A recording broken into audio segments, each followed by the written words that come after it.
जय श्री कृष्ण। आप सभी का हमारे YouTube चैनल पर हार्दिक स्वागत है। आज की इस वीडियो में आप सभी रसपान करेंगे वैशाख मास महात्म्य के 17वें अध्याय की कथा का। आइए सुनते हैं। मैथिल जी बोले, इस संसार तथा परलोक में फल देने वाले वैशाख मास के संपूर्ण धर्मों को बारंबार सुनकर भी मुझे तृप्ति नहीं हुई। जहाँ निष्कपट धर्म होते हैं, जहाँ विष्णु भगवान की शुभ कथा होती है, उस शास्त्र को सुनते हुए कानों को तृप्ति नहीं होती। दैव वश मेरे पूर्व जन्म में किए हुए पुण्य उदय हुए हैं, क्योंकि आप पाहुन के बहाने मेरे घर पर आए हैं। आपके मुख कमल से निकले हुए परम अद्भुत वचनामृत को पीकर मैं तृप्त हो गया हूँ। मुझे पारमेष्ट और मोक्ष की कामना नहीं है। अतएव विष्णु को प्रीत करने वाले, भुक्ति और मुक्ति को देने वाले उन्हीं धर्मों को फिर से विस्तार पूर्वक कहिए। राजा के ऐसा पूछने पर महात्मा श्रुत देव जी ने प्रसन्न होकर शुभ धर्मों को वर्णन करना फिर से आरंभ किया। श्रुत देव जी ने कहा, हे राजन, पापनाश करने वाली कथा को सुनो। मैं कहता हूँ, यह वैशाख मास के धर्म संबंधी कथा को मुनियों ने बारंबार कहा है।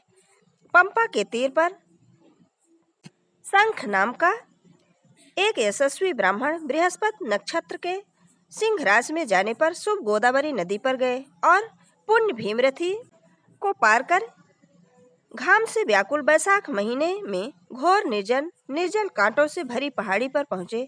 मध्याह्न के समय यह ब्राह्मण वृक्ष के नीचे बैठ गया। तब एक दुष्ट व्याघ्र हाथ में धनुष लिए हुए आया और वह सब प्राणियों से घृणा करता था और मानो दूसरा यमराज था। उसने सूर्य के समान कुंडल धारण किए हुए दीक्षा प्राप्त ब्राह्मण को देखकर बांध लिया और उसका कुंडल इत्यादि जूता, छाता, रुद्राक्ष की माला तथा कमंडल को छीन लिया। और तब उस मूर्ख ने उस ब्राह्मण से तू चला जा यह कहकर उसको छोड़ दिया। उस दुष्ट के छूट कर वह ब्राह्मण सूर्य के किरणों तथा गर्म बालू से तपा हुआ जल हीन वन में मार्ग पर चला। कहीं तो उसके जलते हुए पैर तिनकों से ढकी भूमि पर पड़ते थे और कहीं कांटों पर पड़ते थे। वह जल्दी जल्दी गिरता पड़ता और बैठता हुआ हाय हाय करता हुआ शीघ्र चला। उस दुखी मुन को देखकर पृथ्वी पर पहुंचने पर उस व्याघ्र को दया आई। उस धर्म विमुख पाप बुद्ध व्याघ्र ने सोचा कि मैं इसको सुख देने वाली पैर की रक्षा कर दूं, जिसको मैंने अपने धर्म के अनुसार दूसरे वन में चोरों से लिया था।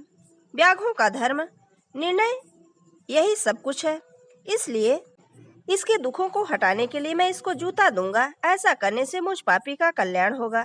मेरे पैरों में उत्तम पुराने जूते हैं, इनसे मुझे अब काम नहीं है, इसलिए इन्हीं को मैं दे देता हूँ।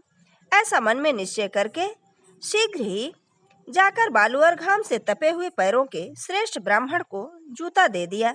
जूता लेकर उसको परम संतोष हुआ। तुम खुशी हो, यह आशीर्वाद व्याघ्र को देकर उसने कहा, वैशाख महीने में इनके देने से अवश्य पुण्य का फल मिलेगा। दुर्बुद्धि व्याघ्र पर भी विष्णु भगवान प्रसन्न होते हैं।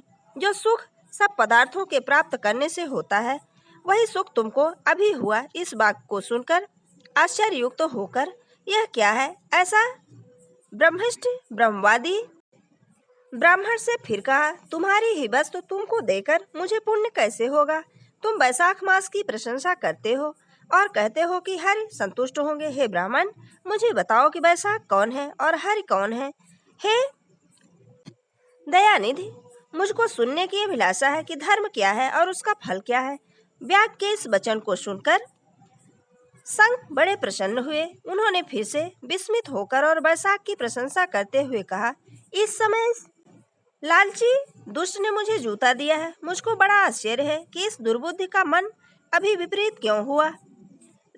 सब धर्मों का फल जन्मांतर में होता है, परंतु वैशाख मास के धर्मों का फल मनुष्य को उसी क्षण मिलता है।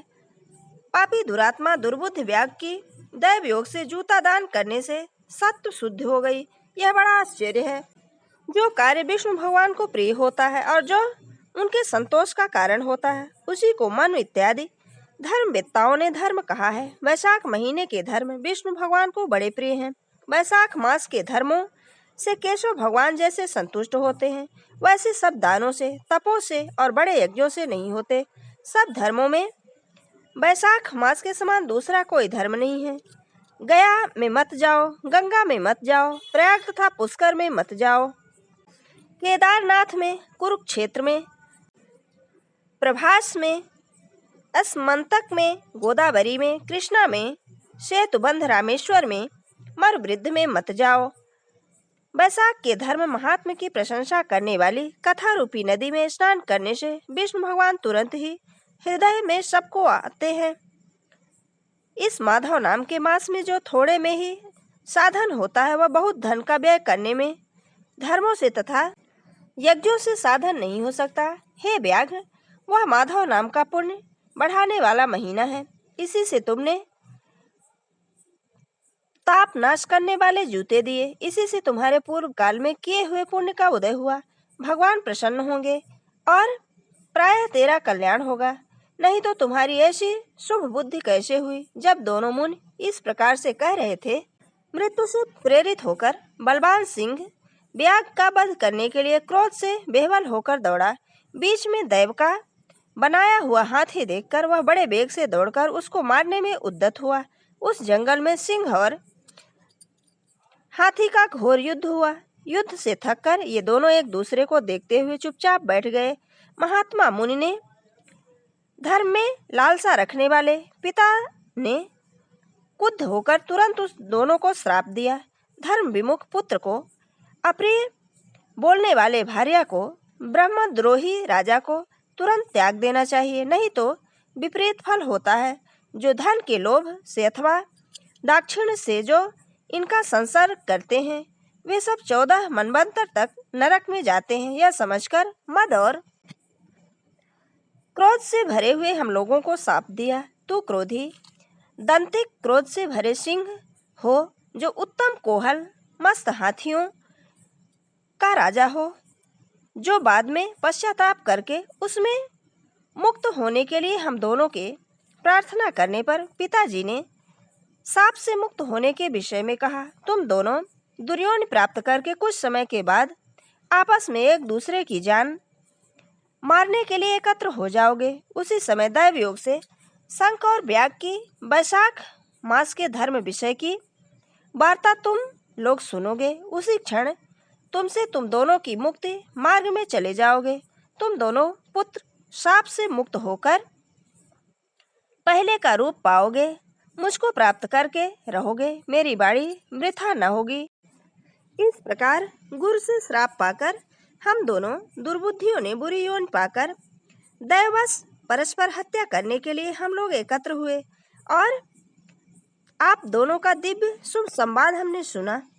उसी से तत्क्षण हम लोगों की मुक्ति हुई। यह सब कहकर तथा मुनीश्वर को प्रणाम करके मुझसे पूछकर और आज्ञा पाकर वे दोनों अपने पिता के पास गए। दयानंद मुनि ने व्याघ्र को देख कर कहा, वैशाख महात्म के सुनने से बड़े फल को देखो।